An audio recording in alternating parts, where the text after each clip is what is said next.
We're live.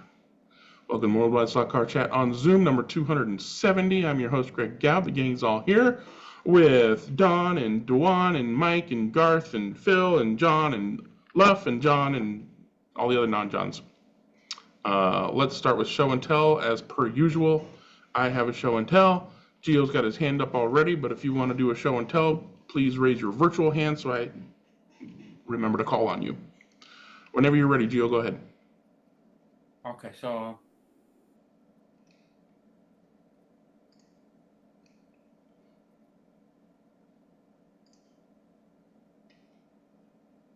you guys can see these pictures. Yep. Yeah, so on the last show and tell, I showed the building of the Avant Slot 296. So here is the car that I'm building or try to build, basically. So I have the decals already from Milan and MTR 32. So this, I think, is a spa car running in 2024. Okay, so I'm gonna stop this one, and then I'm gonna move to the actual car that. So I've done a small progress, but kind of getting to the right direction. So here's the car, kind of initial painting, let's say, applied to it. I think more or less for the body, this is it. So I applied first the Italian red, or actually this is a SMS color, not Titania. And then kind of, I forgot that I want to have basically lights shining through where the number, the panel or the shield where the number of the car is kind of shining through, as for the rear car. So I applied some masking, and then with a bit of sponge sandpaper kind of removed the rain paint, and actually didn't come out too bad. And then I reapply mask for the black part. It should be kind of carbon, but whatever, kind of fiber. So, and kind of then apply the black, which is here around the motor cover. There is still a bit missing here that I need to decide how I'm gonna address that. I mean, the part is there, the plastic part, but I need to decide if I'm gonna put as it is. And then, a bit of a black on the around basically where the windshield is gonna be and the vent. And then I think there is a bit also. Yeah, so they also the the A pillars have are all black. And this is the other pieces, another bits that goes on the back. So this is the main rear bumper, basically. So there is kind of very small red sleeves going through. So apply that kind of masking around that as well. And I think this is it at the moment. So yeah, so here you can see the top where white part where the shield will go on the top of the car on the roof, and then also I have one on each side around here. So there are bits of, bunch of other things that I need to kind of cover or decide how to do it. I mean, especially with the front lights, because it's the main lights they're kind of interesting how they look like. So I have to kind of see how I'm gonna replicate them. But I'm very pleased with actually the masking for the black. I didn't have any kind of major spill out or anything, and very precise. I don't know, maybe it's the winter with the air is a bit less damp than normal, so the tape seems working pretty well. Yeah, so really good. Oh, so what type of paint did you use? Is it acrylic? Sorry to interrupt. No, well, so SMS, I don't know if it's acrylic, It might be black. I mean, yeah. And then the black actually is a Tamiya semi-gloss black. So I normally do not use acrylic. I'm just go for lacquers. So anyway, so these are kind of small update. So the next step will be to look at how I'm gonna put lights and how I'm gonna drill some of the holes there, and then decals. I already painted all the small bits, some of the small bits and bolts, let's say, that goes like around the car, like inside the vents, the grills, and other bits. But yeah, it's a nice model actually. So I don't know how it's gonna this chassis, the stock chassis is gonna perform. But I also have an SRP one, so it'll be interesting. And so I kind of put these two pieces together, and basically the weight is still below 8 grams, which is pretty good for such a big car. Cool. That's my show and tell. Looking good already. Mm. All right, anybody else have a show and tell? All right, I'll do mine. Make sure I'm looking at the right thing here.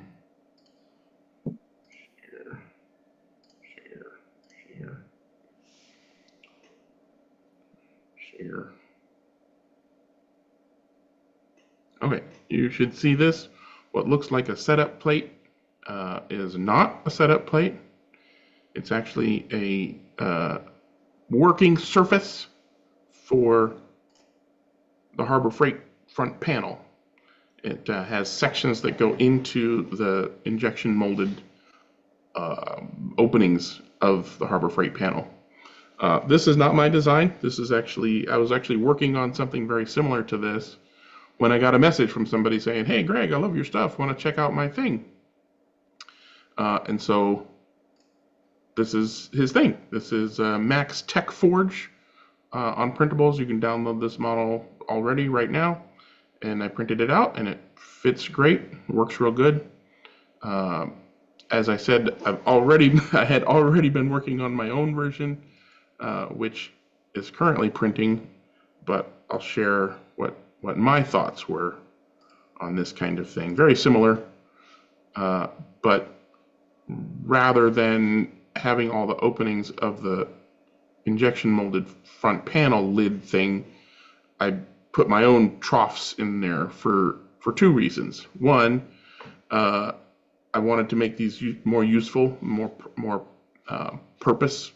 So the slots on the far right side are basically half pipes, so it'll be good for putting wheels in, so that they're sitting kind of parallel to the length of the thing. Anyways, a good spot for wheels. But I also wanted to do the troughs with filleted internal corners, because it's really hard to get screws out of a 90-degree internal, right? The screw always gets in the corner, and then you got to figure out how to get it out. So these are all filleted. So anything that's in there is easy to get out just with your finger. That's the main reason. But I also felt like I needed to use all of the available space. So I used all the available space. This is currently printing, and we'll see how well that works out. But I also had guys in my club saying, "Hey, can you do something like this?" And I'm like, "Yeah, I could do something like that." So, great minds think alike. Once that's been tested, I'll put it on my printables for people to download and print. Yeah, any questions? Okay, really no good questions to be asked on that. Pretty straightforward. And Jeremy has something to share. Go ahead, Jeremy. Hey, so I came up with something. This is not very interesting, but in our club, if it's what I'm thinking about, it's very interesting. I think it's super cool, but go ahead. It might be something different.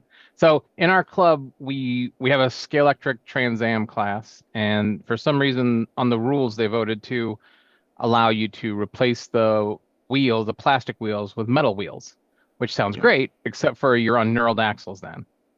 And then the easiest solution here is to allow axle, gear, spur, done. but they don't. So guys buy the Trans Am axle, put it on the Trans Am on the spur and slide it on, and then it's a whole painful, annoying process. So what I did, now there's several ways you can get the knurling off. Like for me, it was always just a piece of sandpaper and a Dremel and squeeze and pinch and gets hot, and then it burns your finger a little, you back it off. You go too far, you're screwed. So after tackling that a little, that hole is 3/32 on that side, but on this side, it has a 0.5 millimeter gap for the sandpaper.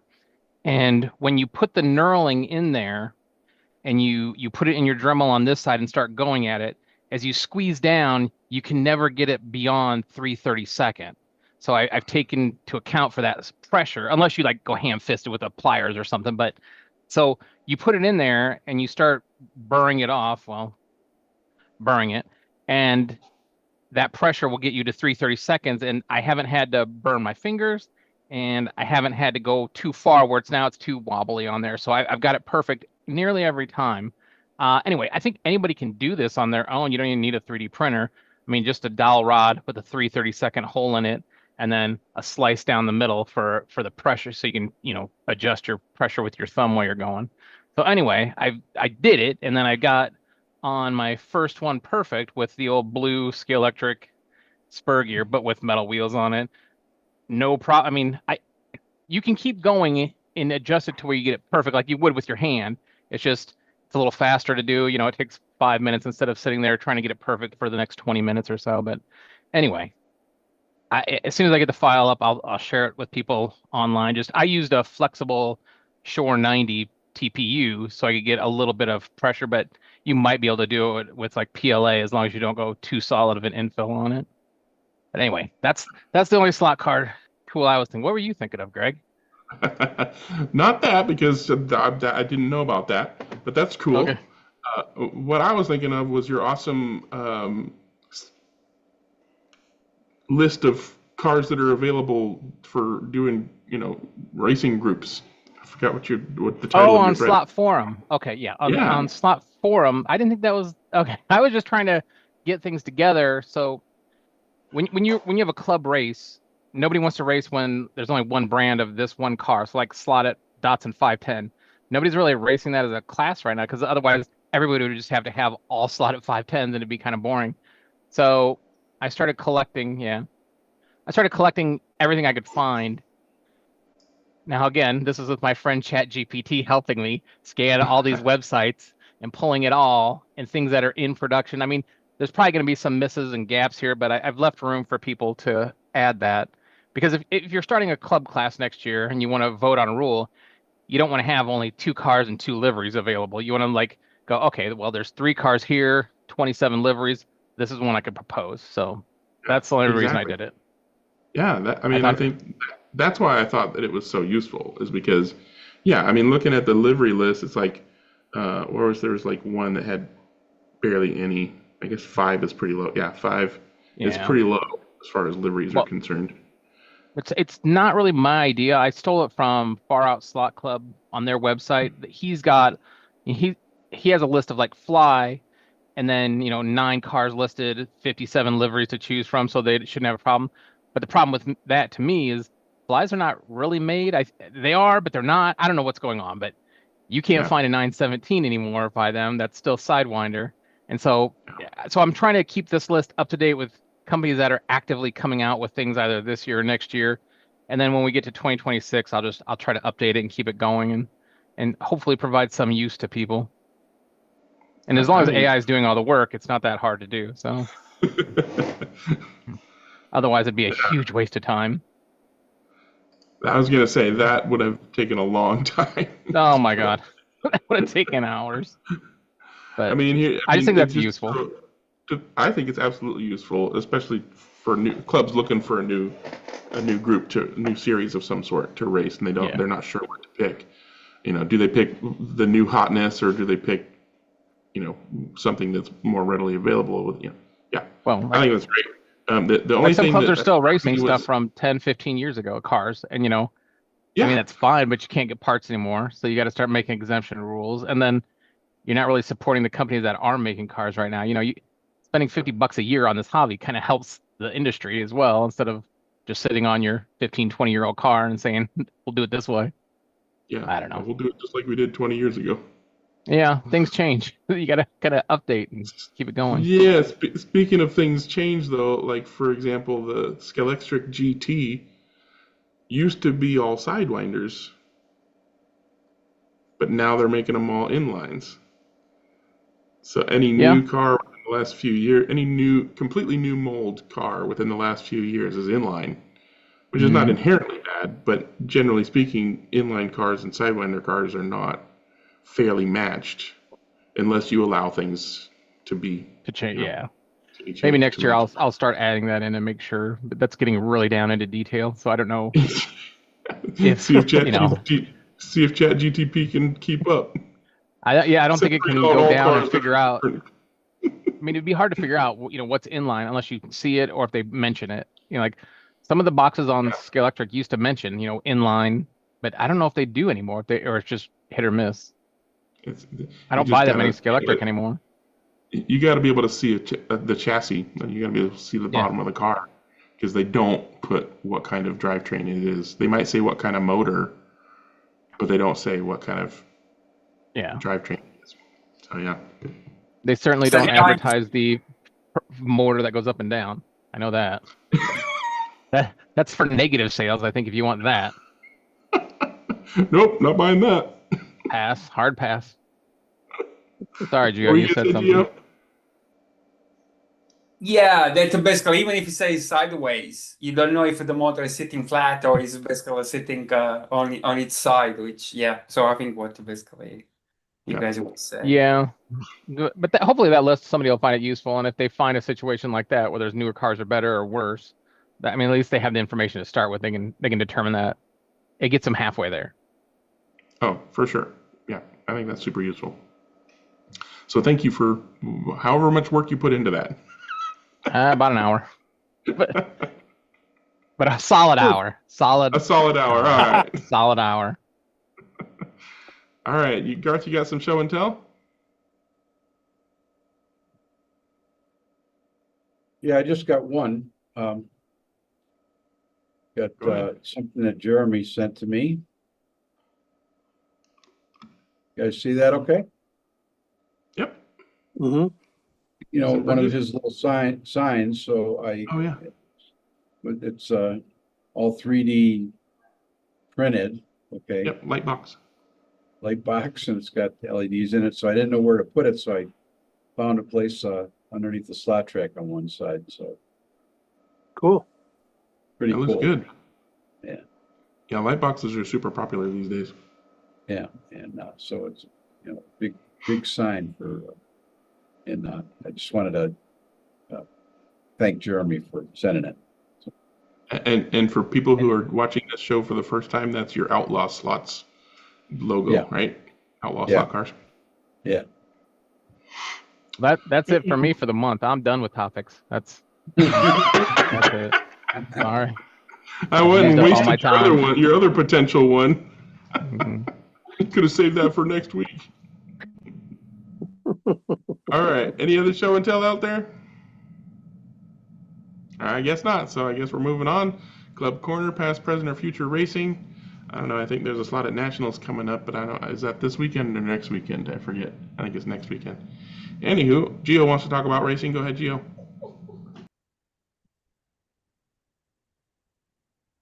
Trying to share.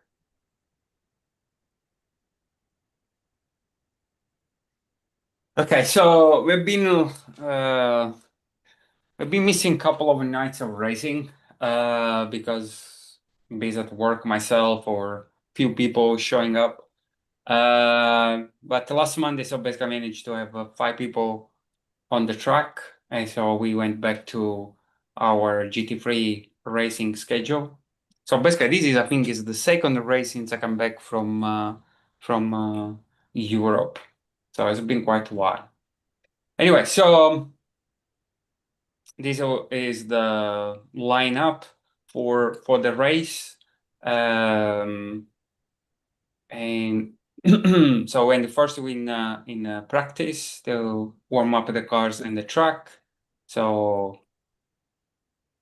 already Alex car, the McLaren with the NSR McLaren with the SRP chassis was showing some good good lap times.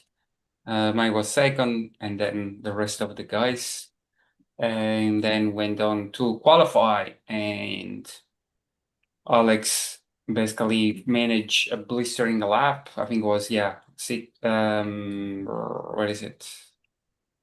Alex is over here, 559, freaking qualified. Yeah, it was pretty good.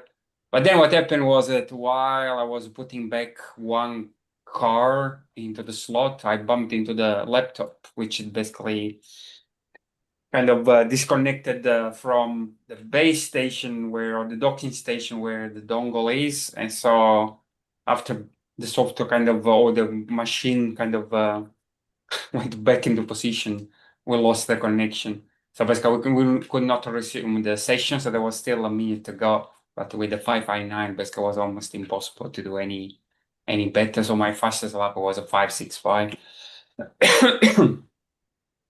So this is what we finish up with that lineup.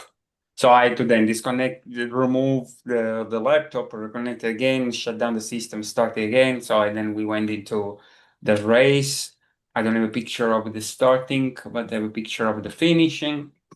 So Alex basically was first. I was second behind him with the, I don't know, half meters difference between, so 1.5 feet between the two of us. So there was something, I think he went to the pit and come out, and there was some kind of quick lap. So maybe there was something there that kind of went a bit kind of dodgy in his favor. But this by all means is not a short lap caused by all sensor going nuts. So he got basically race one, and I was just behind him, and then Jan, Colin, and then Combi. Yeah, Jan had also kind of a nightmare of a race with 12 the slots. So quite too high. So I went to race two. So this was the lineup, and these the final results. So my car was kind of catching up with Alex. So lap times very close. One of the issue that I have is that I'm using I think it's either NSR or slotted braids, and they chew up really quickly. I mean, Alex has instead some slotting plus 2 mm, I think, braids, and the braids are still kind of look still new. Instead of mine already, I changed twice since I've kind of changed Alex's car.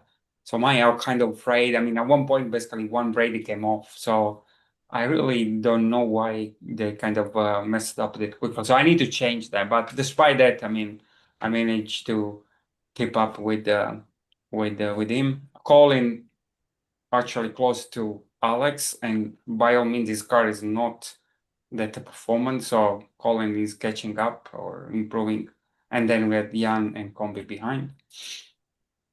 So then this lineup for race 3, so in semi darkness, and this was a very good race for me. So managed 120 laps, which is pretty high, very good past lap as well. But although Alex 5.520, which is blistering fast, and 2 laps behind me. I think most of it was because of pit stop, then Colin and Jan and Combi.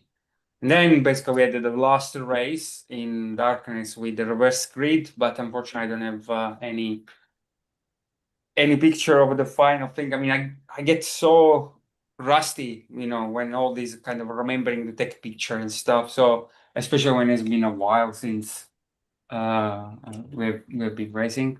So I don't have the last picture, but I won that one with the second Alex, and then I don't know the other 3. How was the remaining of the finishing order? Overall, I think very good. I mean, yeah, I enjoy night of racing. I mean, there were a bit of kind of offs that happened, especially I think in the last race. I think I had 4 damage points because people basically crashed into me or somehow. But that's part of the racing, I think. So yeah, overall we're doing good. So next week I'm kind of bringing out my group 5. So what we're trying to do is last week of the month, kind of using different cars than just GT3. So, and the software is performing pretty well. I mean, since the last upgrades that we had, I've not used the Oxygen 4. We're still on 3, and it's performing really, really well. That's all. Yeah, good night of racing. We had a good night of racing on Monday. I didn't take any pictures either. Not last. That's all I remember. That's all I care about. I just go to hang out with the guys and have fun.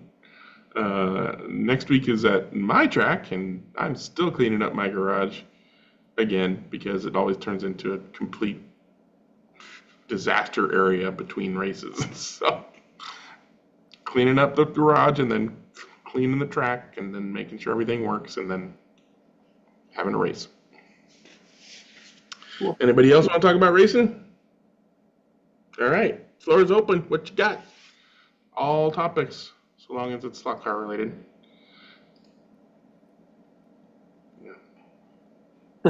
Yeah. Doing this again, huh? Yeah, well, we need some fresh blood. What you got, I Garth? have, Okay. Who wants to go first? Fight for it. Go ahead, Jeremy. Does anybody know much about the NSR? Is it like Reparto Corse race car setups? Yeah, Like, they're new race-ready cars. Yeah, has anybody got one in hand or seen it? I'm just curious, like, is it that much better? Is it just upgraded parts? Like, yeah, obviously, I'm just curious. I don't think they're available yet. I think they just announced it. Right. But it basically looks like what they've done is looked at a lot of the NSR racing that goes on and taken some of the same more popular spec changes and just decided, okay, well, this seems like a popular set of parts. We're going to go ahead and make cars with these parts. That's how it struck me. Yeah, I'm just curious for one of our NSR or one of our GT classes and how that's going to change things or affect it, because the motor doesn't seem any more powerful than the one that comes in the stock. Like, the stocks are usually like 21.5 long can or 21.4 long can.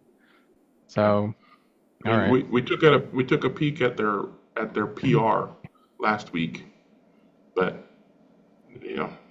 didn't actually answer that question. It's just kind of, we're doing this thing now, and here's what we're doing.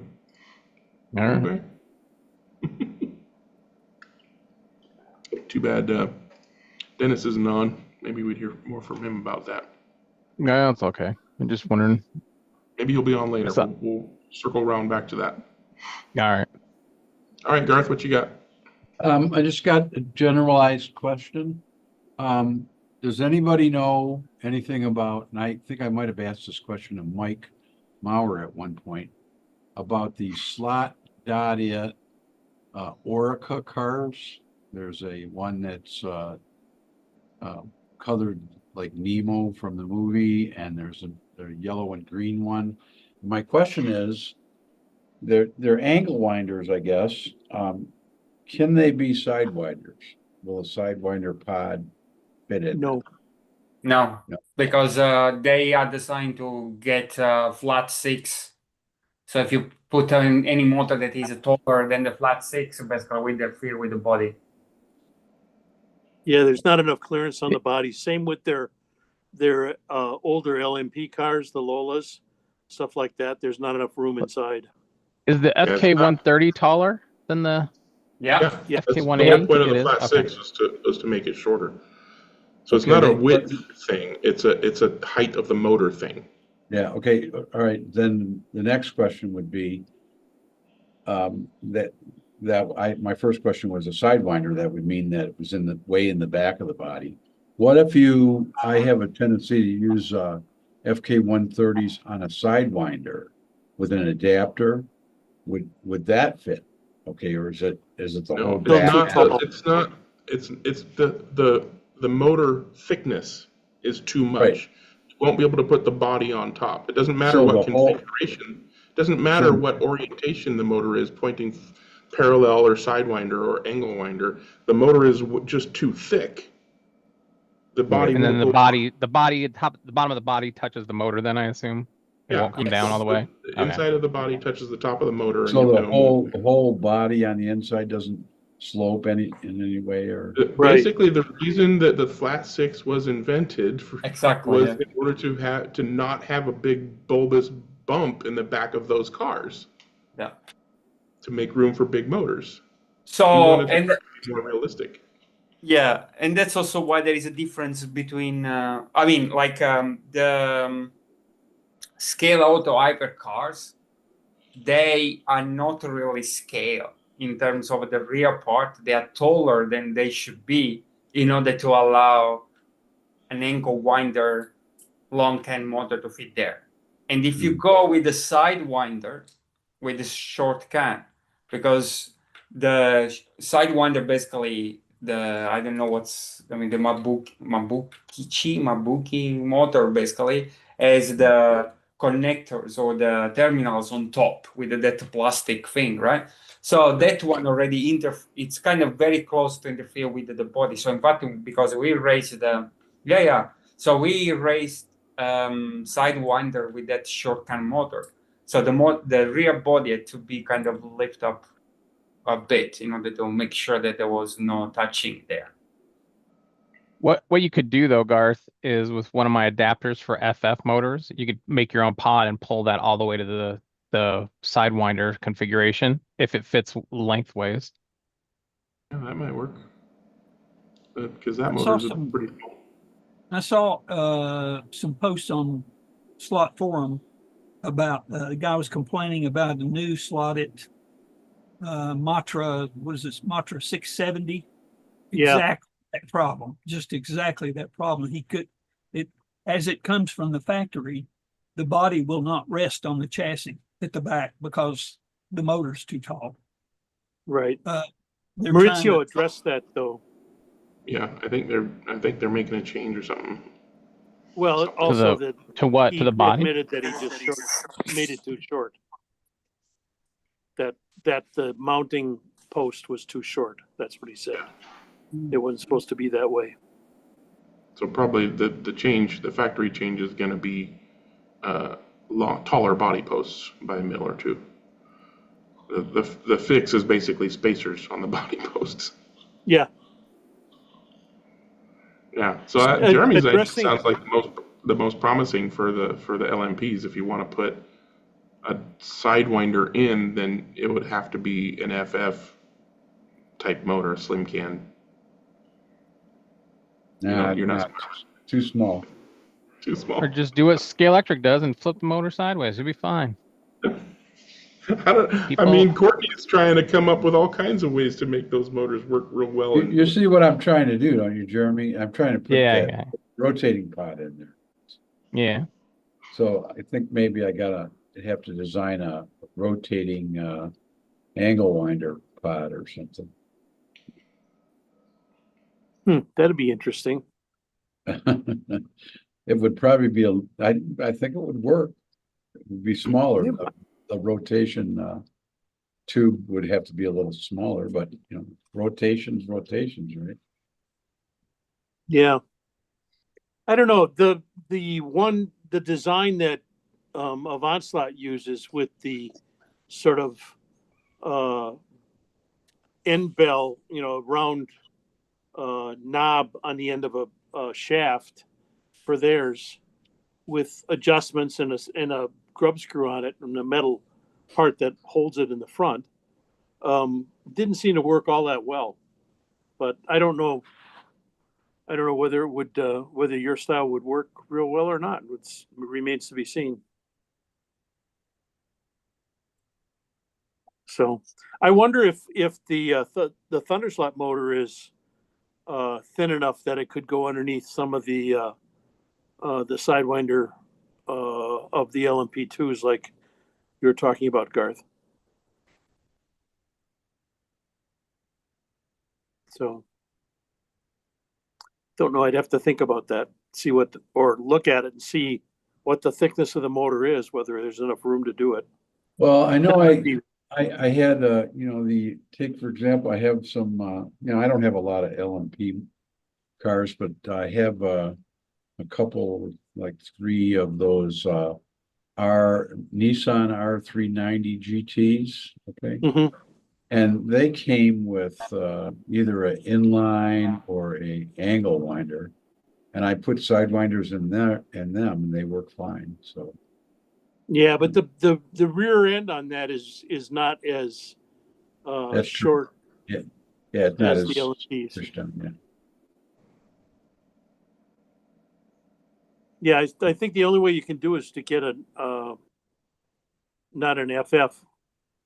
If I'd like to see if the is that, I think it's an FK motor is what they call it, that that RevoSlide uses. That might work in there if there's they're much flatter and, you know, much more in the vein of the other motors of the long cans. So there might be enough room in there. So now you have one of these, right? Of the Orcas, right? Yeah, I've got both of the Yeah. Orcas that are out. So it's the mounting for the angle winder. It's a regular, everyday standard 1 millimeter drop slot dot it pod, right? I mean, Correct. it's not nothing Correct. fancy, but okay. I know that people have put the regular FC motors in the Scale Auto, their hypercars. People have talked about doing that, putting the FC 130 motors in those. So there's plenty of room in that. But as Maurizio alluded to in his video that he talked about with the red and black wrappers, that the ones that he makes are much more to scale than the Scale Auto ones. The LMP2s and the Acura IMSA car are 2 of the cars that he's made, and now he's coming out with the GRS 010 for Toyota. He gave a little preview of that, and he alluded to the fact that it was much more to scale than the Scale Auto cars. He raced that car at the Porsche Car 24. So his team basically raced that car, the Toyota. Oh, did he? Yeah. So in with the, I think it was a flat 6 in ankle winder configuration. And a lot of the hyper cars, including ours with the Scale Auto bodies, they were all most of them, I think, were Sidewinder with the short can motor. So all of you guys were using the FC 130 motor in there, right? Yes, yeah. What motor were you using? Basically, these are standard motors from Slotted. So it's the one that comes with the Group C motors, Group C car. Okay. The 22, 23K, whatever it is. Yeah, 23K. 23K now. So basically, there are 2 options if you can choose. So the flat 6, that is the yellow cover. Mm-hmm. And then that one, what's the name of that motor? Well, yeah. So basically, that is the one that comes short can comes with the Group C motors, Group C cars. Yeah, there would be the red. Yeah. The red. Yeah. Colored one. Colored Does motor. Slotted have one they call a boxer? Yeah, but that's Yeah. something is the big long can motor. That's a long can and taller than the flat 6. So it's the same as the Scale Autos. The Scale Autos are regular standard long cans. It's a F180, I think. Should be the name of these long can motors. Yeah. FK180. I don't know. FK180, I'm pretty sure. So what's the advantage of using the FC-130 motors in those chassis? Putting it in a Sidewinder configuration, is that the advantage? So again, I mean, there is a. I got a WhatsApp message from Wayne. I think he's looking The at it. one that the 130, I think, doesn't is that the you're talking about the short one with no end bell on it? Yeah, it's called. Oh, yeah, Yeah, it's it called. doesn't you can put the wires in the front instead of on top, so you get more space there. And that's the only real advantage I can think of. Oh, so you didn't use the FC-130, you used a standard one. Use the FK-130, which is flatter. I don't Is know that what correct? the heck is like. So as I say, for this race, there are two motors that you can choose from, and they are both slotted. So there is a flat 6 and the MX16, the one that comes. Okay. So with, it was an so FC-130. the terminals are on top, Yeah. on the plastic, whatever. The end tab. bell. Yeah, Yeah, on the end bell. Yeah, that's a FC 130. The FK 130 is 2.5 mil higher than a flat 6. So you might still run into body clearance issues with that. We did, and I think everybody. So basically, we had to lift a bit the body from in the back. Yeah. That must have killed Wayne to do that. We do need to come up with better motor names. FC 130, FK 130, FK 180. Like, we need to standardize it. I mean, we got short can, long can, FF, Boxer. Yeah, it's actually boxer, yeah. Flat Yeah, six. the You just go like Chevy, big block, small block, done. BBC, SBC. Yeah. Rats or mice? The big block was called the rat motor, and What is the that? small block was the mouse. Why? Just because it was smaller and the just became the designation. It was the 70s, Greg. They didn't have a lot going on. It's like, that was Some guy that was just said entertainment, boxer yeah. name for it, and then it caught on. Right. Everybody just It caught called on. it that. Chrysler had their Wedge and Hemi, and I'm not sure what else. And Ford had the Cammer and Windsor. Tunnel Port. Yeah, Windsor. That was the factory where they were made. Yeah, the Cleveland and Windsor were the two Ford motors.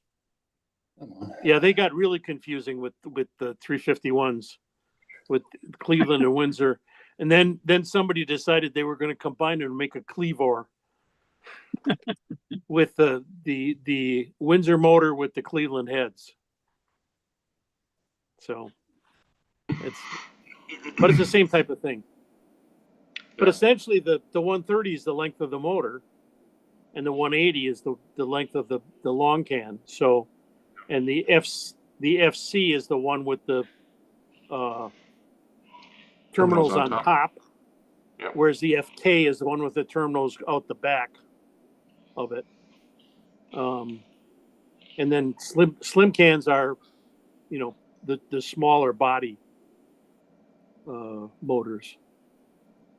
So it's fairly easy to do it, except there's the company names for them, like the Boxer and the Flat 6 and that kind of stuff. That's where it gets a little confusing. Well, remember, most of these motors that are in production cars aren't really made for slot cars. They're usually made for something else and then put in a slot car. Oral B. Yeah, exactly. Car Yeah. viewers. Yeah, like the FF motors, a lot of those are used in automotive for side view mirror actuation. Mm-hmm. PD drives, John. Yep, exactly. Yeah, in fact, the little 030 motors that I use for my little 1.5 liter Formula Ones, those are actually from camcorders. Remember those? Yep. In fact, I got them with the gear on them still. Hang on, I can show you.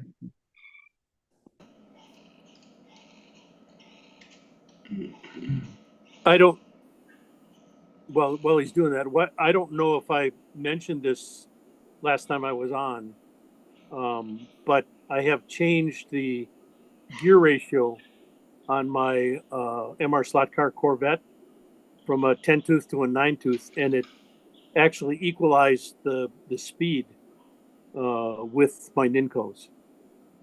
So it makes them competitive with the other ones there. It's not such a dog. Despite and the motor that's in my first original one is not the greatest motor. It's a little slow. The second one was much better. My accidental purchase. Yeah, so I don't know if you guys It was can see mostly a this, bad motor, or Just a weak motor. It's not bad. It works. It's Yeah. just, some are weaker than others. That's all the way it is. yeah.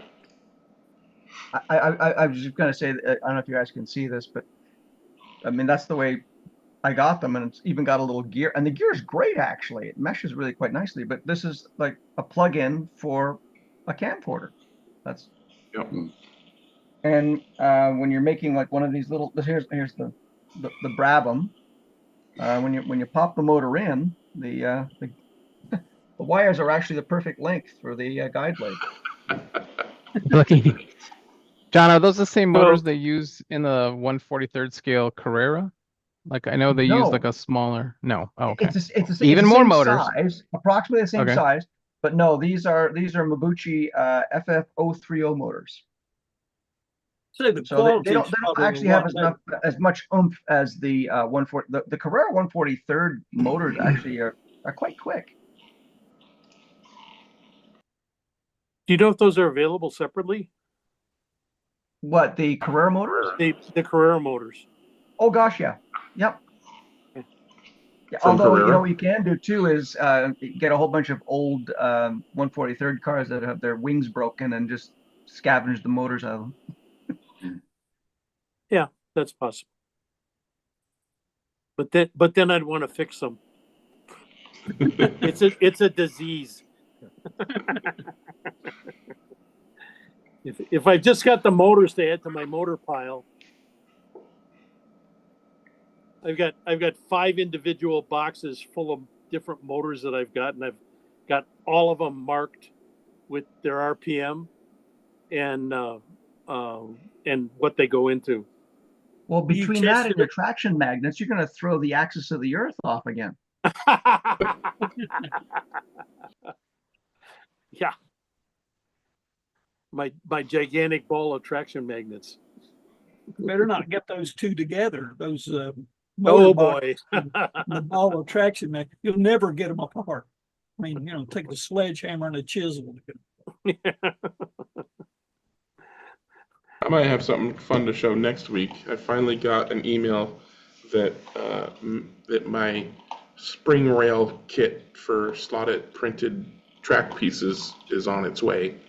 So hopefully cool. that'll before next Wednesday. So I'll have time to put it in the print that I've already printed and see how well that works. I've already tested the print in as far as connecting it to other polycar tracks, and it connects just fine.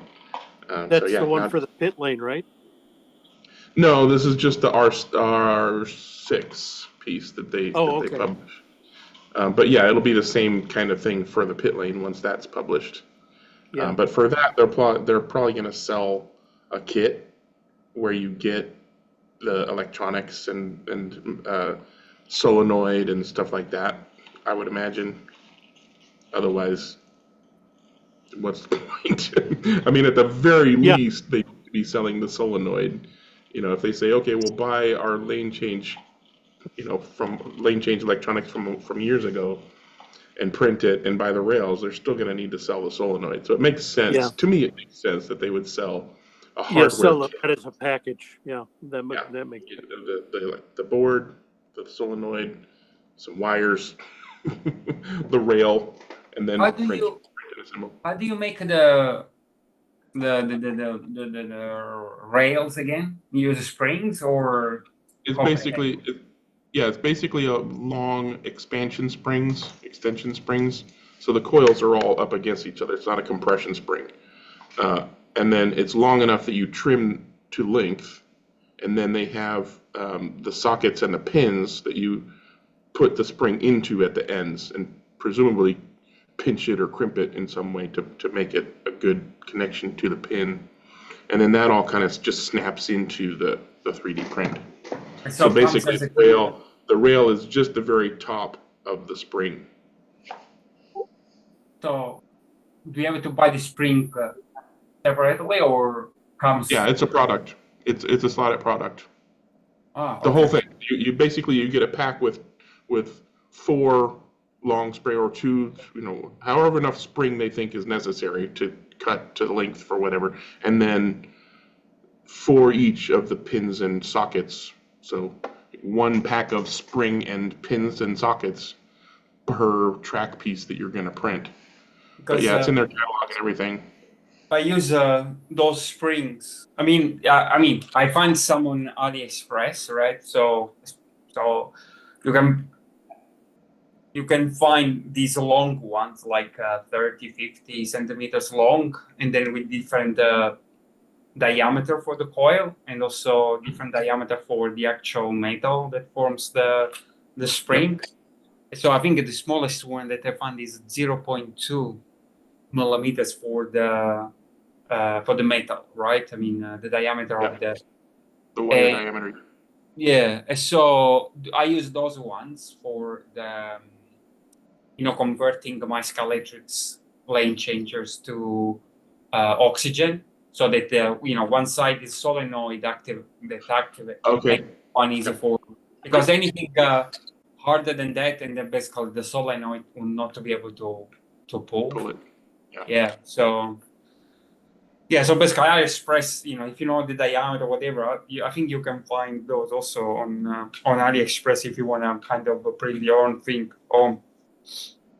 Yeah, but I'm pretty sure the pins and sockets are going to be bespoke, so you'd have to get those slotted. Anyway, I should have played with that by next Wednesday, so I'll hopefully be able to show that off and talk about it more. Cool. People are putting hands up. What you got, Phil? I've just got something quickie to show Jeremy. He was talking about these last week when I watched the YouTube playback.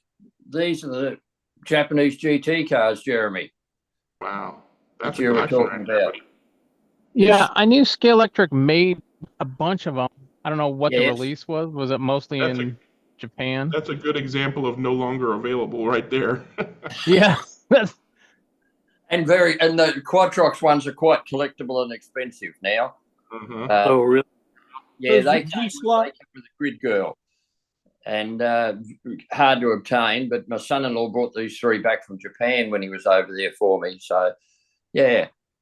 But beside that, I think I've got about another 4 or 5 more that are race cars. So I just thought I'd show you them to whet your appetite, mate. They are still a few around if you shop around on eBay. Well, send them over and I'll inspect them when they get here. I'll let you know. Phil, are the Quattro X, are those made by G-Slot? No, they're made by Takara in Japan, and they were marketed. They made 3, and they marketed under the Scalex brand name. And then Scalex made the R32. Oh yeah, I see it now. I see but the Scalex. It wasn't as good. Yeah. I'll go. The R32 is a bit heavy. But yeah, they're quite good cars to run. We run them as a class down here. Yeah, because when they first come out, not the Quadrox, but the others were quite cheap at one stage. Couldn't seem to sell them. So, yeah, that's all anyhow. Just thought I'd whet Jeremy's appetite a bit as he was talking about them. Yeah, it's a good-looking collection. If you see the G-slot ones that John was mentioning, steer clear, far away, run away. What should happen, honestly, the bodies look fantastic for the G-slot bodies look pretty damn good. So what somebody needs to do is a 3D printed chassis. Not me, not it. No nose goes. But hey, Greg, I got an idea for you. No, already said no nose goes. So. But yeah, the actual G-slot chassis are just absolute nightmare garbage, nightmare fodder, nightmare fuel. All right, well, thanks for showing off that awesome collection, Phil. All right, Dewan, what you got? Okay, I just wanted to share some breaking news that I just ran across on Facebook, and it was just, I guess, shared or posted out there.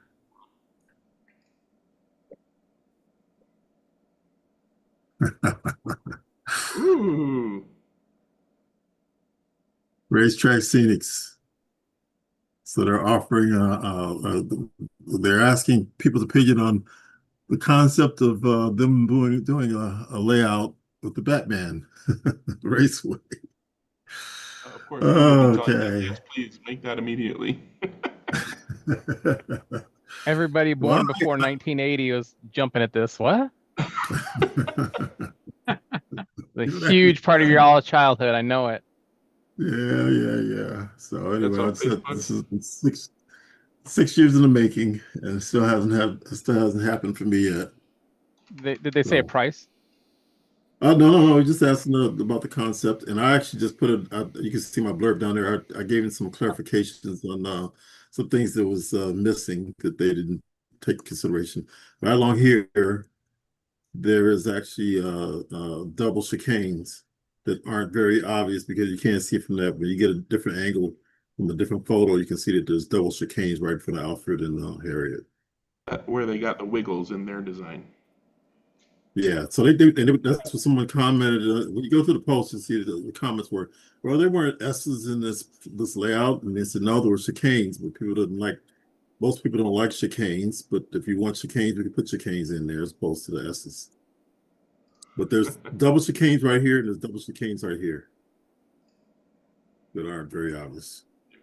It's going to be Slot Mod's price. Yeah, I guess if I have to ask, probably not. The next track to replicate, Dewan, is the one from Redline 7000. Yeah. Yeah, that was cool too. All right. So anyway, I just thought it was posted about an hour ago. There was one shown real briefly in Grand Prix. Yeah, I think that was like a VIP track or something. It was in the configuration of Monza, right? Yeah, I don't know. I don't know about that, but it was. I think it was in the clubhouse of Jean-Pierre Sartre. Yeah, the boathouse, a boathouse. Where his house, where his apartment was. Oh, okay, that one I don't remember, but I do remember the one that Francoise Hardy was sort of looking at near the end of the film at Monza. Monza wouldn't be a bad layout. Really simple. Yeah. Oh, look at that picture that Phil's got. It looks like he's got a slot car track around somebody's car, a Ford GT. Hey, Phil, been a while. Yeah, that was one that was posted in at the museum, right?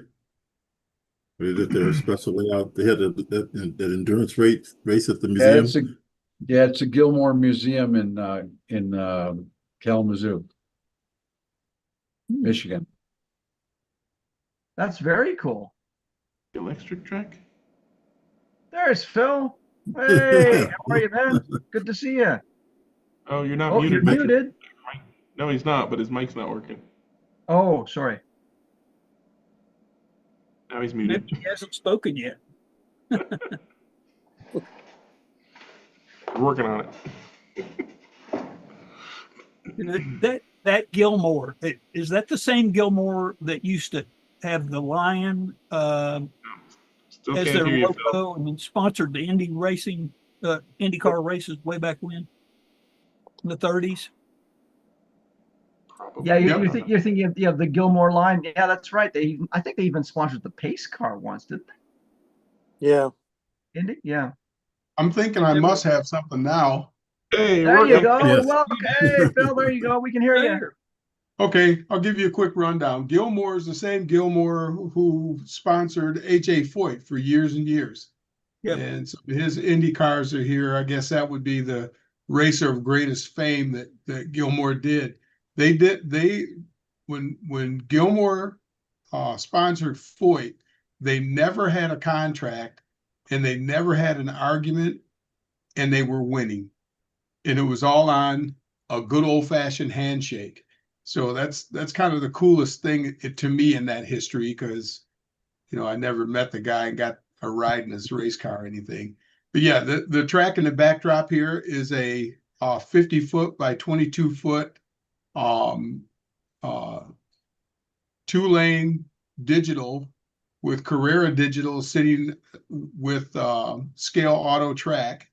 And about a month ago, we had a race that NSR, Professor Motor, and Omnibox got together and all came together. And I kind of approached the museum in the spring and said, hey, you guys got this real performance meetup that's going on. They had some really sweet cars there. I mean, they had a, $50 million Ferrari 250 GTO that used to belong to Nicolas Cage or somebody. And, those things sell for 50 mil. I didn't even know that. I thought they sold for like a couple $1 million. So like I was leaning on the car, like, hey, I should get in here.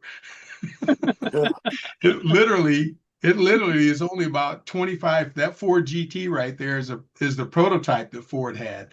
So there's no real price on that car, but it was the prototype when Ford was coming back with the Ford GT. So that's not a GT40. That's actually the GT that was back in the 2004-ish type era. You remember the street car? 2004 to 2006, yeah. I think. Yeah, so that car is at the museum. And I said, hey, Oliver from Professor Motor was thinking maybe we could park, a car in the middle of that thing. And the executive director said, I got just a thing, no problem. And they brought that thing out and they set the 250 GTO and a bunch of really cool cars all around this new building that you see there. And we were actually the first event that ran there. And it sounds like they might want us back next year. So, to me, it was a great way to get slot cars in the face of the public. That was my motivation. So some cool stuff has been happening there. We've got some plans for the future. I'll talk about them when they're official, but we have a 16-foot by 7.5-foot Scalextric slot car track as a wall hanging that's functional right inside the main entrance of the main Heritage Center of Gilmore. So when you come in, one of the very first thing that you come to is a massive slot car set hanging on the wall that works. And then for the first time in the main exhibit hall, there's a small track that's in there that is a Carrera Digital track, and it's got the latest Carrera Digital 132 NASCARs in it. And so that's sitting there. And I'm pretty excited about that because we've always had the club track, but the club track is not off the beaten path, but it's not right in the center of the museum. And, quite a few of us have been asking for this type of thing with the museum, and they've never said, no, we don't want to do that. I think it was really just, I just got a bunch of guys together. We just showed up and started building stuff. Said, hey, would you use this? Hey, would you use this? And they said, yeah. So that's kind of cool just from what's Phil been doing. A little bit of that and a lot of other stuff, guys. I have missed coming on here from time to time, but it's just been Wednesdays have just not been great they've been great for me. They just haven't been great for my schedule, right? But it's good to see you guys. So Yeah, you're for good. Impromptu share, I guess, right? Yeah. Speaking of that, was that event open to the public or was it private event or what? That event was open to the public. And during the event, I wish I had prepared a slideshow. During the event, the public was swarming the slot car track. It was a 3-hour endurance race. And the entire time, I would say that we had 30 to, I'd say 25 to maybe 40 people at any given moment out of hundreds and hundreds of people who show up for this show.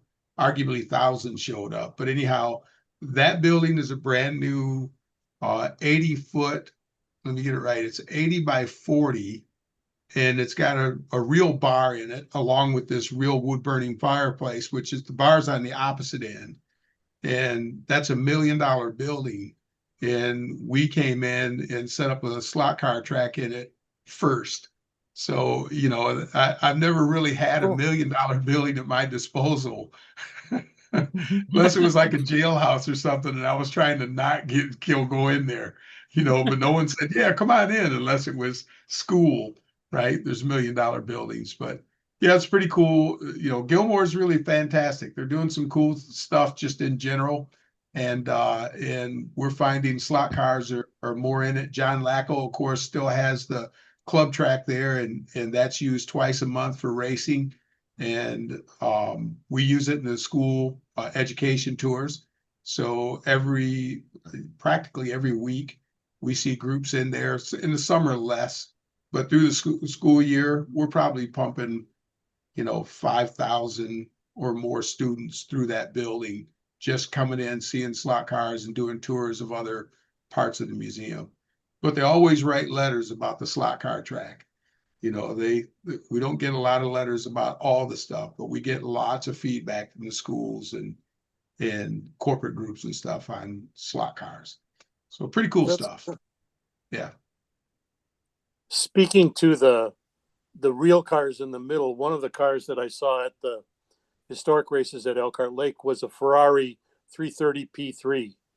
And I'd never seen one in the real flesh before. But there was one that was there. It was really awesome sight to see. Yeah, it's pretty wild, some of the stuff, you know, when you get to see it in real life, you go, yeah, I can't pick my jaw, right? Yeah. It's pretty awesome when you're right there with the vehicles.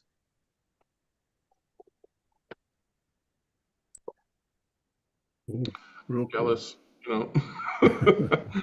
Sounds like the kind of event I would have enjoyed. Yeah, if you ever get to Michigan, you know, I highly recommend getting to the Gilmore Car Museum. If you ever find yourself in Detroit, you're a few hours away, but you know, that's the world's largest historical automotive museum, and the gallery's full of all kinds of cool stuff.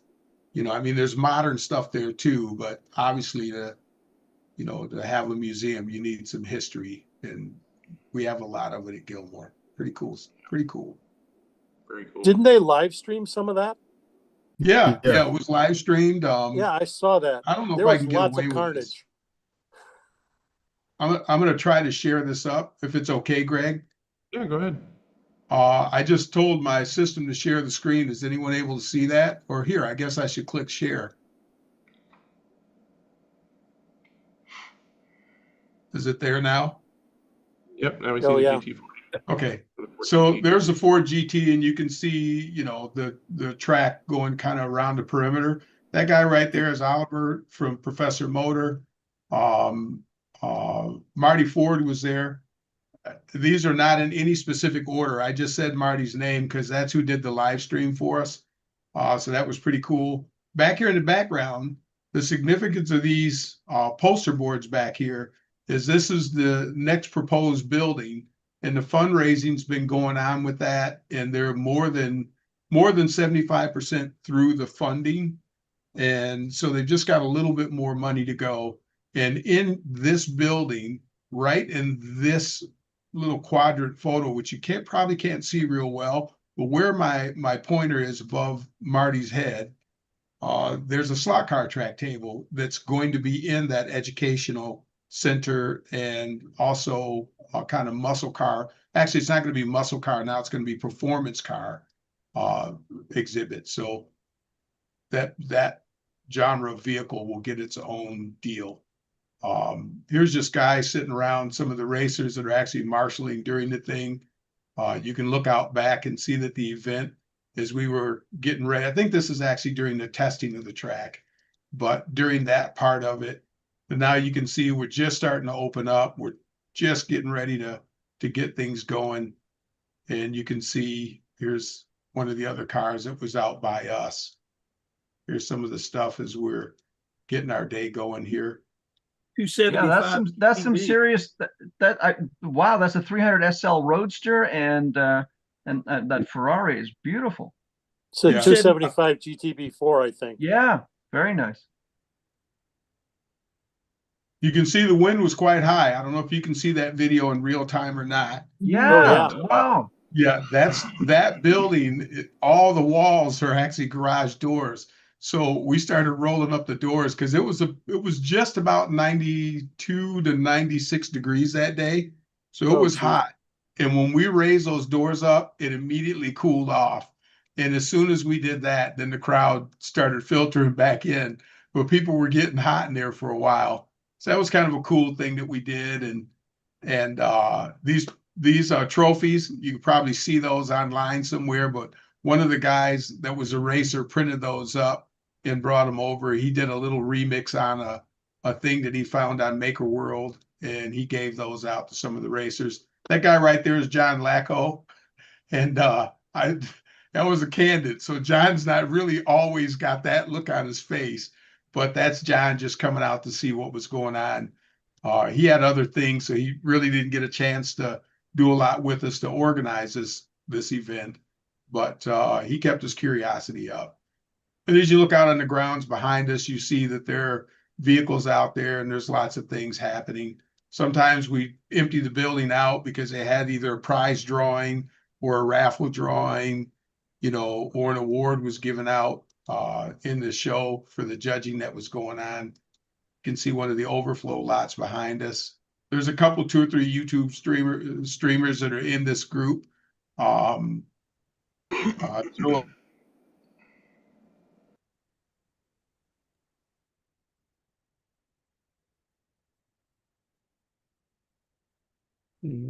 his audio. We lost you, Phil. We lost your audio. Hit mute and then unmute. See if that pops it back.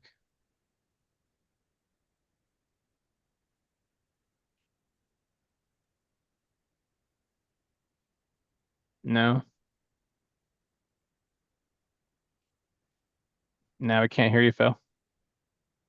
Phil, do you know that we can't hear you? Phil. We can't hear you. Your mic ain't working anymore.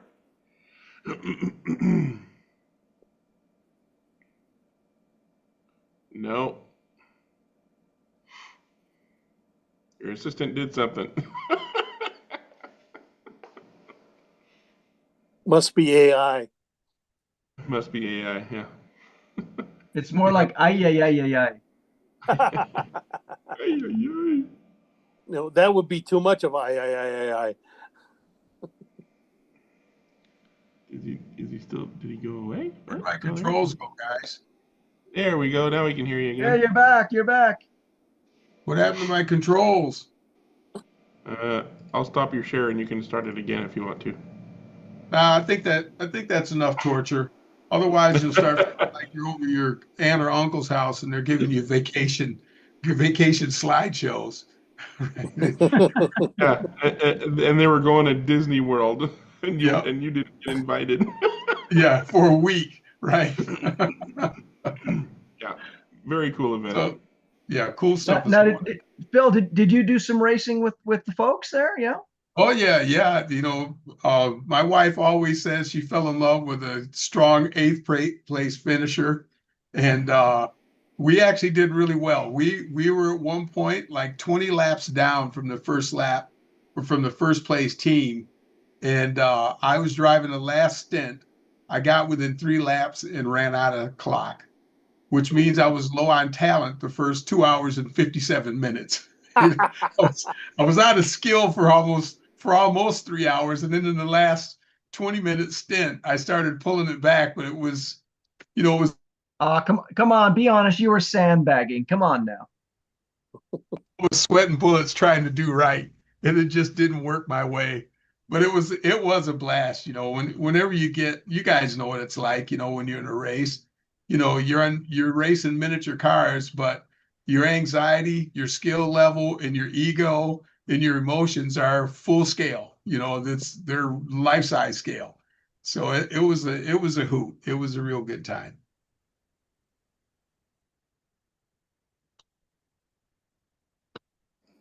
Thank you for sharing those pictures. And floor's still open. John, is it done yet? Yeah, is it done yet? I'm in the process of putting, that's why that car was here. I'm in the process of putting my workshop back together. So it's great fun. I'll keep asking.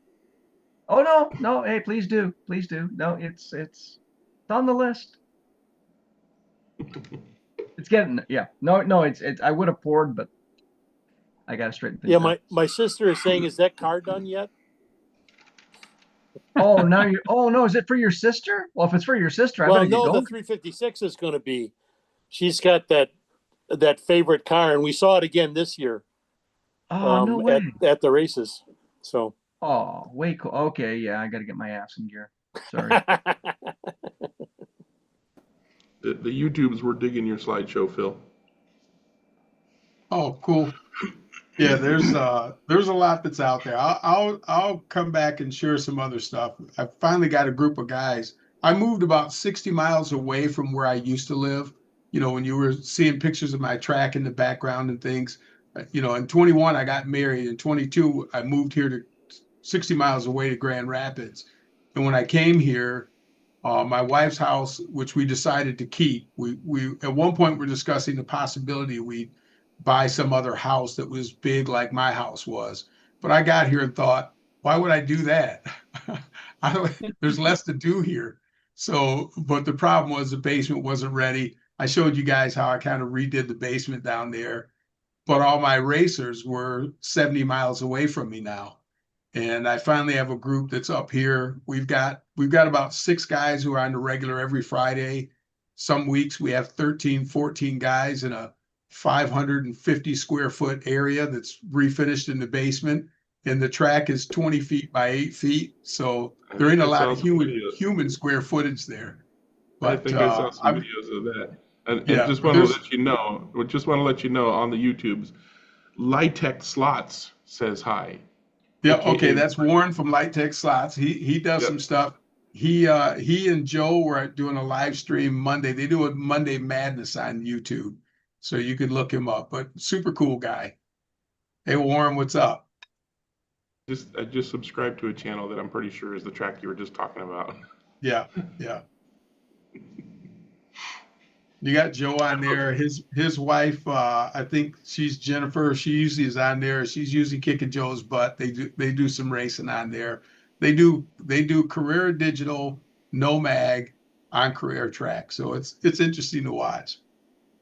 Yeah. You know, it actually caused me, of all people on the planet, don't get too happy now, but I did pull some magnets out of a couple cars, right? So I know that's unbelievable, but I did. So I'm getting there slowly. And actually the NSR cars that we raced. Are you doing digital? Yeah, I'm doing digital. But in this race at Gilmore, that was a digital race, but it was NSR cars, right? And literally when Oliver and I were so busy getting everything together, setting up this event, getting the what we call wall hanger raceway, which is the 16 by 7.5 foot wall hanging Scalextric track. And then the other one we call Rusty Mustang, which has no Mustangs on it, which is the car with the NASCARs that are in the main exhibit hall, that track. And we were so busy doing that, I knew I was going to race in this race, but I didn't have an NSR car to race. So Oliver kept saying, okay, well, I'll get you a car. So he shows up the morning of the race. We're still like teching out the track and getting the software stuff going. He brings it over to my table. He drops an NSR car, a slot Technic chip, right? And goes, here, if you chip this is your car. I'm like, dude, it's like 45 minutes before race time. And I'm trying to put together, and then we had a sidetrack in the same building while the race is going on the opposite corner from what you're looking at. I had a Carrera Digital full speed 124 scale slot car set that I never took out of the box. So I brought that over to Gilmore. We got them to put out some extra tables and some of those nice breezy tablecloths that you saw in the video. And I took that in about 50% more track, and I built a 18-foot long, 6-foot wide table and filled it with Carrera Digital there, set up 6 controllers. And so one of the ways that we kept the public interested was the public was there racing on that track while the racers were racing. So they didn't just get to see something. We'd have someone who wasn't on track go over and run that and host that track so the public could actually touch and do stuff. And just prior to all of that activity, about 4 weeks before that, Gilmore allowed us to stock a corner in their gift shop with slot cars, which previously the closest thing to a slot car was diecast. So literally somebody could come there, see a race, and then go in the gift shop. And so the sell-through has started to happen on the slot car stuff. And, it's a retail, gift shop, and it's a really nice one in at Gilmore Car Museum. Go there and buy something, will you? So that's the deal. All right, Joanne, that's it. You can come back now. Well, that's always the strategy though. When you have an event, you have to exit through the gift shop. Yep. Exit through the gift shop. Yes, indeed. I love how he says, cool. I love your friend says, I'll bring you a car, and then plops down. Was it still in the box in the wrapping paper? It was still in the it was still in the box, still sealed from the manufacturer. And I didn't have a soldering iron, and there was no way to get the chip in there. So I'm like running through the pits like, hey, anyone got a soldering iron? So one of the guys had a battery powered soldering pen, and I got that and just flared my nostrils as I'm sitting there, soldering, trying to get this thing in. I did no tuning whatsoever. We did no tuning whatsoever. And then one of the guys that was racing with us, I just introduced him to slot cars 2 weeks before this, right? So he had never been on any track except in my basement, goofing off. And now he's got to race a 1/32 scale NSR car that hasn't been tuned against a bunch of guys who tune enough to actually go hundreds of miles to show up at this race, right? So we were way over our heads. I thought sure we're in last place, but our car was reliable and it was reasonably fast. And, one of the nice things is your lap times are slower with no magnets, right? But that also means that once you get control of your car, you have a chance, even if the other driver is really good. It's not like they're going to have a car that's so fast and never crashes. They still have to mind what they're doing. And we did have pit stops and stuff in this. So everyone had to pit. We had fuel usage turned on, things like that. So it was pretty cool. It was cool. Yeah. But yeah. Nice. So there's a lot of stories to be told behind that race. A lot of good ones. A lot of good stuff happened in that. So event. basically, you were Bruce McLaren when he joined Cooper, because that's what John Cooper did to Bruce McLaren when he joined the team. He showed him a bunch of pipes and a motor and said, "There's your car. Go build it." Yep, here you go. Go get going, right? Good luck. I don't really need the good luck. I'm Bruce McLaren, but I'm no Bruce McLaren, guys. I'm a long way from that. But it was, like I said, just a huge hoot to be in the race. And I don't do very much of the regional level races, right? Like our local club, I've raced with them a lot. I've gone around a few different places, and I've gone to some guys that race in Chicago, which is, about 180 miles from here, stuff like that. And Oliver will invite me to go places, but, to be up against these hot guns, these guys were all friendly enough, but they had no mercy when you were on the track. There was no, oh, I don't want you to look bad. It was like, you can look as bad as I am fast. So it was something to do, but I lucked out. I got good with that car.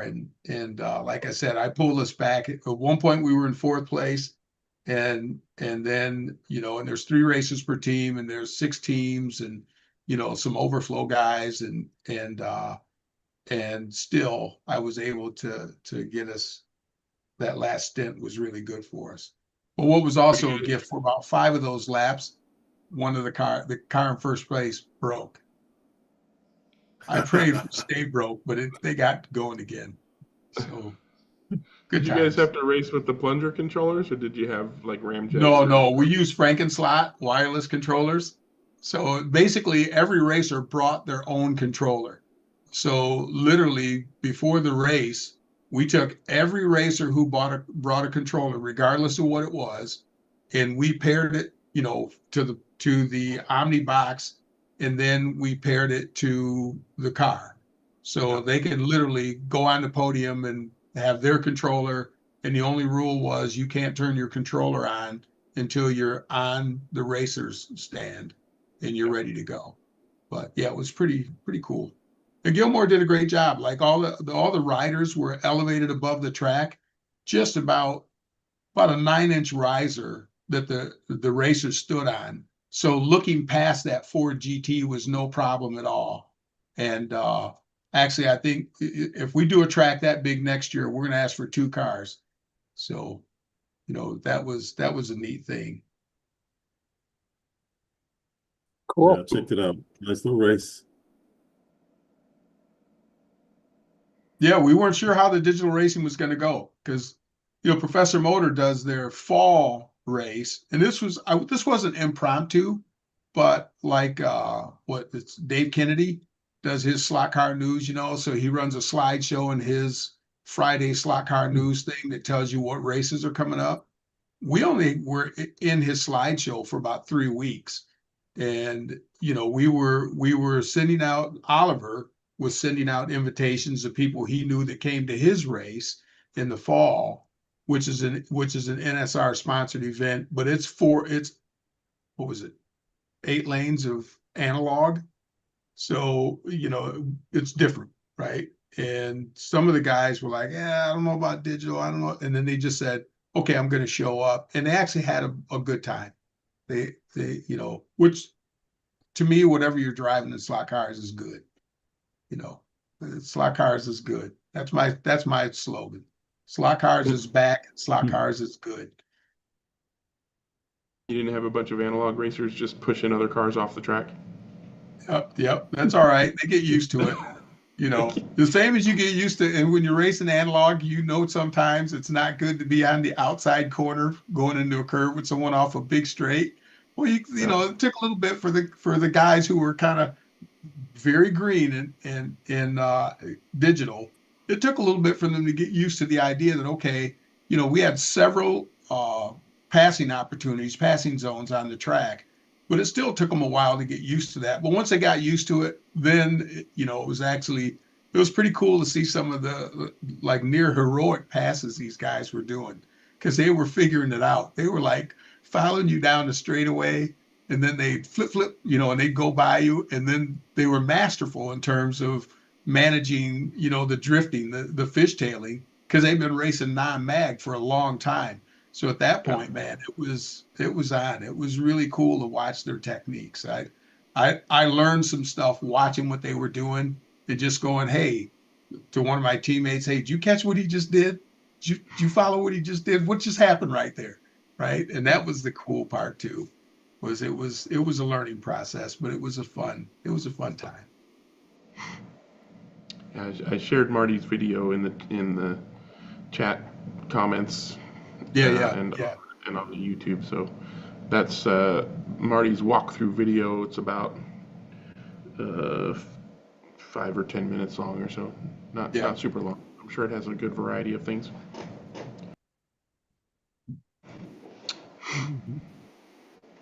All right. I'm not gonna like browbeat you guys, but come on. Get in, guys. Check the YouTube, see if there's any other comments or questions. Well, one of the guys was mentioning that Slot Invasion recently released a aluminum version of their guide adapter for Carrera cars. So I'm going to share this real quick. Very cool. This kind of thing has been 3D printed for a while. Yeah. You can find CG slot cars and Slot Invasion 3D printed versions of this, but this is basically an anodized aluminum slot standard guide holder that you screw into Carrera cars, right? So you take out the big sprung mechanism from a Carrera car, screw the copy in there in place of it, and then you can use a standard guide with whatever kind of guide you feel like using. Nice. Looks like they include one of theirs too. So, huh. I ran get into that. in.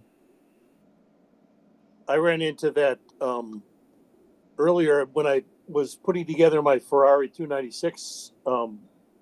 That was the Carrera car, and I discovered that a piece of brass tubing will fit right in that hole in the center. If you take the guts out of it, you can put a piece of brass tubing in there and just glue it in, and you have the space for a regular guide. You don't need all the stuff around there. It works great. I was really surprised. I've been getting the Stock Car Corner has a piece that fits in that hole that you glue in, but you don't need that if you just put the piece in the original stuff that's there. And, what kind of do you remember what the diameter? Off the top of my head, I don't. I would obviously it's in my shop at home, but I'm not there now. So, but I can find out and do it next week. I'd forgotten about that I had done that, and it worked a treat. It really did. It was one of those things of the necessity is a mother of invention, and you just have to cut it the right length for the depth that you want it, which may take a little, but it's not a tight press fit, so you can take it in and out fairly easily to adjust the height that you want, and it worked really, really well. I was really surprised. And I put a regular slotting plus guide in there. What kind of glue did you use? Just CA glue? I used just a CA super glue in there, and it stayed in there with no problem at all. You coat the inside fairly well, put it in there, just mount the guide in there to make sure it's at the right angle. There's no movement, but it was a tight enough fit that there wasn't a problem. Yeah. So I would. You don't necessarily need to buy all that stuff, but that's true. But there's definitely a market for. Oh, sure. Plug and play. Just turn some screws. That doesn't denigrate the kit at all. I'm sure it works really well, and I'm sure it's really solid. But sometimes when you don't have that and you want the car to get raced, you do what you got to do. Interesting thing about it though is if you want to convert to one of those better systems, you can take it out because it fits in the screw hole, screw holes of the old one. So you essentially making that anodized piece that they had there. If you just take the guts out of that, that's all you have to do. The springs and the plates and all that stuff. Once you take that out, it avails itself to putting that in there fairly easily. So it's a good trick for somebody who doesn't want to spend the money or needs the car done beforehand. Or needs to be able to put it back to the original state of things. Right. I have a question for Phil. Yeah. Yeah, Phil, you mentioned that the track for that race, you guys are using Scale Auto track? Yep. Yeah. Okay, so Scale Auto track, and they have the lane changes for the Scale Auto for digital? No. Or was that the correct? What we had to do was, it was really, I'll call it a hybrid track, but really it wasn't hybrid. Yes, okay. It was a mix of Scale Auto everywhere except where we needed a lane changer in the control unit. Scale Auto sells an adapter track that allows you to embed, to just put right in line Carrera pieces, right? So we had originally we were just going to build it Carrera, but we thought the other NSR race that Oliver does last year in October, I helped him with that race. In that race, we used Scale Auto track. So we wanted to at least try to keep the track surface as close to what was used in that regional race as we could. And so we had to decide, okay, where there's a lane changer, there's an adapter, then a lane changer, and then an adapter to get back to Scale Auto. So if you look real close at the photos, you would see that most of the track is Scale Auto gray, and then there are these black Carrera pieces in place. And the word is that Scale Auto is going to have lane changers soon, but soon is always a relative term. And then my question is always, well, if they have a lane changer, what guts are going to be in them? Like what electronics? Is it going to be Exactly. something they do themselves and that's the delay? Are they trying to license somebody else's stuff? You know, are they just saying, hey, you buy the lane changer and then you get, slotted circuitry and lane brains and put that in? What's going to happen, right? I guess the flexibility would be slotted. Yeah. But we just don't, I don't know what they're going to do. But that was how we did it. That was my ultimate question. That was my ultimate question as to whether or not the scale auto lane changes were in place, and how did that operate with the Carrera, because you're using the Carrera RMS, right? Yep.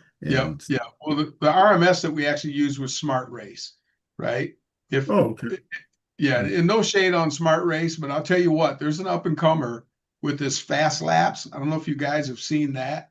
Fast Laps just got released. And the interesting thing about Fast Laps, it really is, it's like Patrick, the guy who's writing it, he let me kind of beta test it at the end of his development period before release.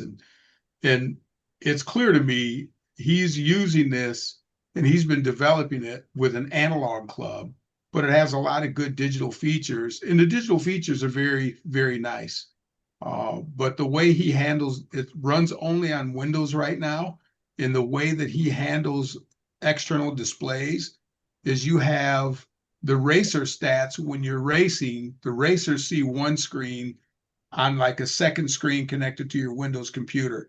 And then on the other screen is the race management software, which has all the various adjustments you can make to the track, the coding of cars, the setting of brakes, the timing, who's in what lane. And then the race director can be making those changes while the race is happening. And the racers are never disrupted in their ability to see where they are in the leaderboard, what their fuel levels are, if that's turned on, things like that. So they can still see all their lap times and everything. And then even some of his audio is nice, where he's got two different announcer voices that can happen. So you actually hear the computer calling the race, but it's calling the race with two different announcers, which is a lot less, I guess, annoying than when you just have one computer voice and it's just time and time again saying stuff. It mixes it up really nice. It's pretty cool. But it'll do like next up in the race rotations. So if you're racing analog and there's heats, or you're racing digital and there's heats, and you have more than one heat of racers, when it's time to rotate in the break, it'll bring up a slideshow on that second display, and he calls it Race TV. And when you're looking at Race TV, it'll flash up, next racers coming up are so and so and so. And then it'll also do that as a crawl along the bottom edge of the screen. It'll show who's next up during the actual live action. So you're not waiting for the break to find out, oh, you're up next. So it's pretty cool stuff.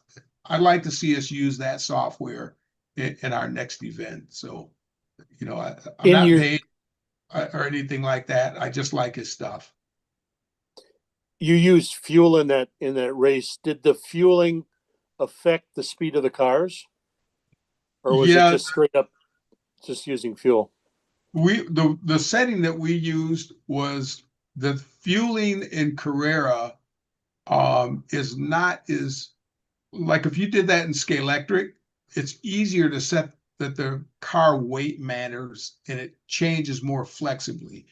But Carrera does have that ability. So yeah, we could set it so the cars are a little bit heavier when they're full, right? And then they go a little bit faster when you're running. But we didn't want to take the guys and like take 20% of their top end away because the tank was full.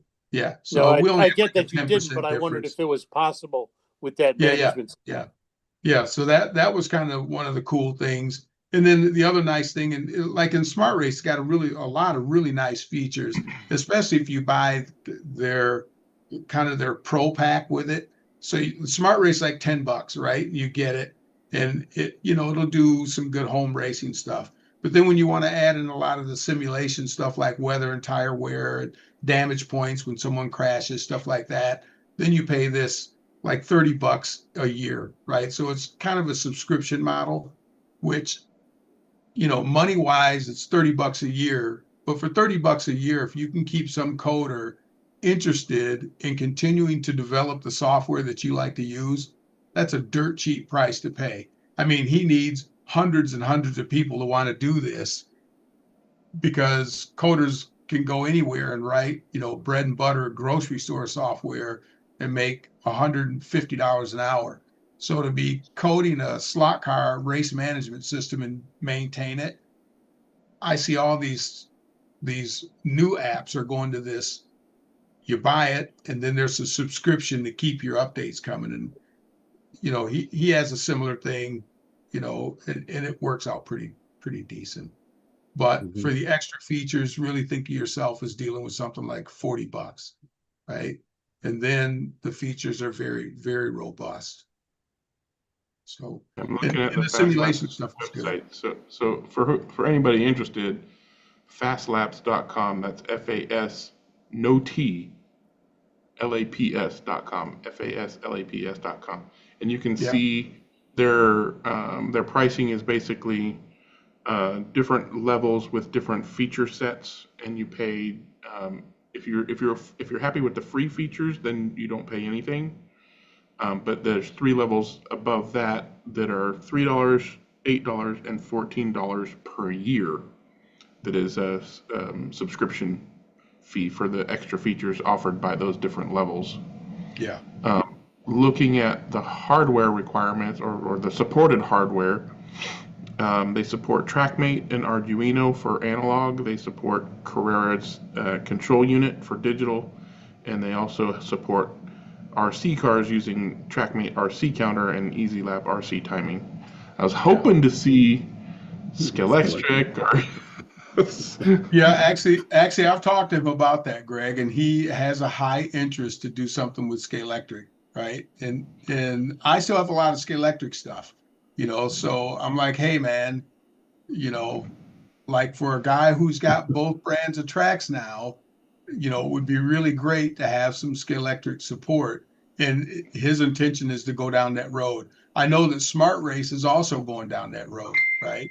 Yeah. And I don't know how far along they are, but we'll find out, I think, in the next few months. The Smart Race app is available already for Scalextric. Okay. Okay. But hopefully FastLabs does it. And I was specifically more interested in FastLabs for Oxygen. Yeah. I think that would be cool. Yeah. The more options for Oxygen, the better. Yeah. To me, I would love to see somebody do something for. I'm going to go back. I'm going to backtrack just for a minute, if you don't mind.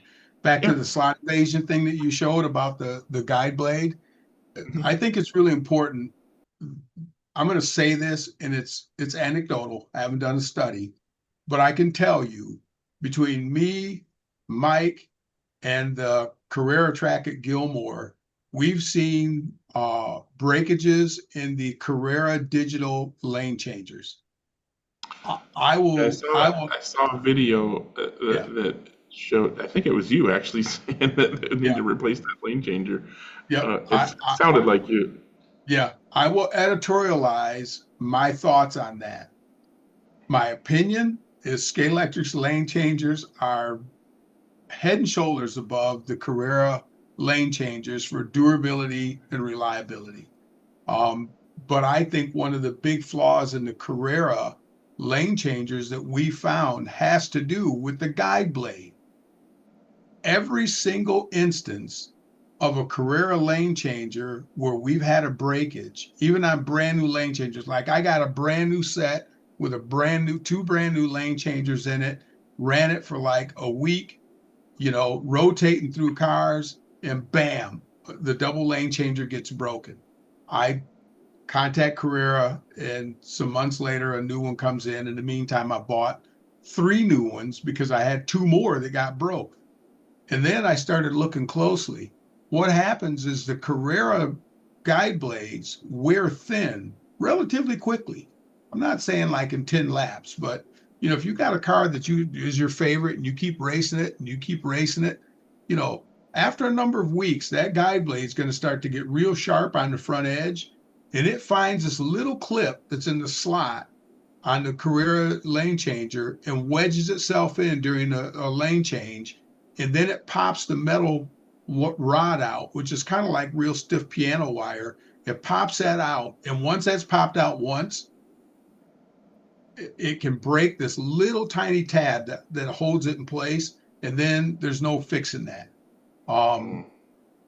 But every time that we used a slot invasion, car with slot invasion, or everybody in our group started going to slot invasion or Frankenslot guide blades, with whatever their poison or favorite was, but it started with slot invasion, no lane changers are broken.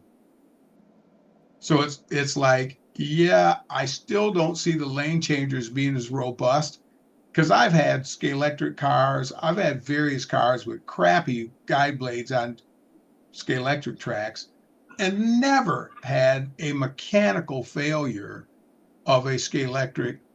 I've never had a lane changer in Scalextric actually fail, electronic wise or mechanically. And they're really robust. And they use a giant triangle of metal to do the lane changing. So you're not going to pop it out like a little piece of wire and have it get broken. You know, I'd like to see Carrera re-engineer that, but that's arguably not. I mean, it's honestly, from a Scalextric user's point of view, having been using the system for pushing 20 years now, they have their issues as well, of course. And they can definitely come apart in ways that make them stop working, but they're usually relatively easy to fix. Yeah. But it sounds like the main issue is less. I mean, obviously, it's a combination of their lane changer design and their guide design. And their guide design. But it sounds like it'll be much easier to fix with the new guide. And off the top of my head, the main differences I can think of between the stock Carrera guide and Slot Invasion and Frankenslot is that both Slot Invasion and Frankenslot do the pointed guide, so it has an angle to the very front of it. So it's not going to be a hard wall that just kind of hits a hard edge. It's going to have this thing that wants to follow around. Yeah. So if Carrera switched to a cow catcher style guide like those other ones.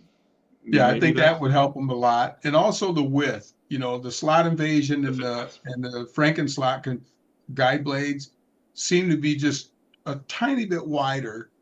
And as they wear, they don't seem to sharpen up as much.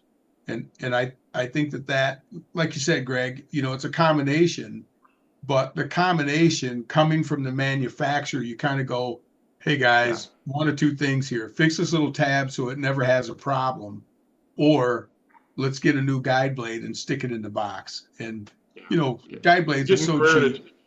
Getting Carrera to change its ways on anything is a non-starter. Just forget about it. Yeah. It's really hard. I mean, these manufacturers put a lot of money into tooling and all that stuff. And I know it's expensive to do, but you know, you still can wish, right? Like I still get in their forums and hey guys, you know, fix this thing, you know, this is what you can do. You know, they're like, Phil Carpenter needs to have his fingers broken, right? Too many messages, but you do what you got to do. But yeah, I just wanted to go to that little piece about that right off the jump because I didn't want to forget. But yeah, when you look back at like Smart Race and look at Fast Laps and stuff, you know, and then you think about the oxygen system, the real Achilles heel of the oxygen system is the oxygen system, right? It's a fiddly way that you got to have an app on your phone so you can send some code to it. You're constantly, it's like, hey guys, spend a little time on your app, or let's get one of these other third-party apps and get that set up. And then, man, how sweet would that be, right? I just, like, I look at that. Because one of the things I think would be really awesome, and Oliver and I discussed it, is, hey, should we try this with oxygen, right? And then we probably would have done like a 4-lane digital layout and said, okay, let's do 4 lanes that are all mapped and merged in and out of each other and run, a dozen to 20 cars, And we've got a guy, actually one of the racers that was at this race, his name's Mark. And Mark, if you ever see this, I apologize. I've been to your house. I've eaten your food. I've drank your liquor. And I still can't remember your last name. But man, you're a cool guy.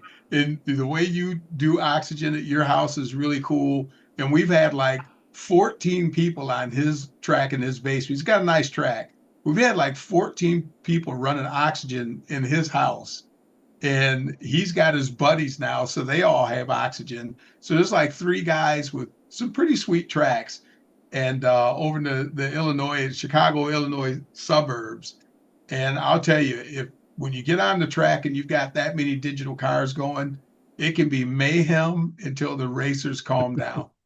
Yeah. It is very realistic racing, just from the way that you can't just go bonsai when you don't have your own personal lane, right? Like on the highway by my house is US 131. I would love for them to have the Phil Carpenter lane, right? But the state of Michigan won't allocate a lane to me so I can do whatever I want, right? I got to deal with traffic. And sometimes I have to become not me so I don't have crashes, right? So it's mayhem in the oxygen system when you get that many cars. But having it, oh, so sweet. That is so sweet. So we can dream, guys. Seems like you need a lot of marshals. Yep. Yeah. It seems like you need a lot of marshals with 14 races. Yeah. You got a lot of stuff going on in the track, believe me. It's not the kind of thing that if you're the race director, you want the computer to do a lot of work for you because it's a lot. But Mark is really good at it. Like he can real time, like issue penalties to you if you cause a crash. I mean, this guy is like, and I'm going, man, that's pretty. And then when he races, he can actually turn to the computer and whap a couple of keys and keep it going to be serving up pit penalties and stuff, stop and go penalties. I'm like, yeah, he's pretty good with the software. He does a good job. But I want to go to his house on a time when we're not racing so I can just go through a lesson in what he does with oxygen. Because I have some oxygen chips, I've got a dongle, I've got what I need. I just haven't really jumped in. It's just the time. Yeah. On that note, I think I'm going to end the stream a couple minutes early here. So until next week, everybody wave bye. And we're ending the stream now, and the stream is ending now, and we're waiting for it to say the stream is ended. And don't assume that you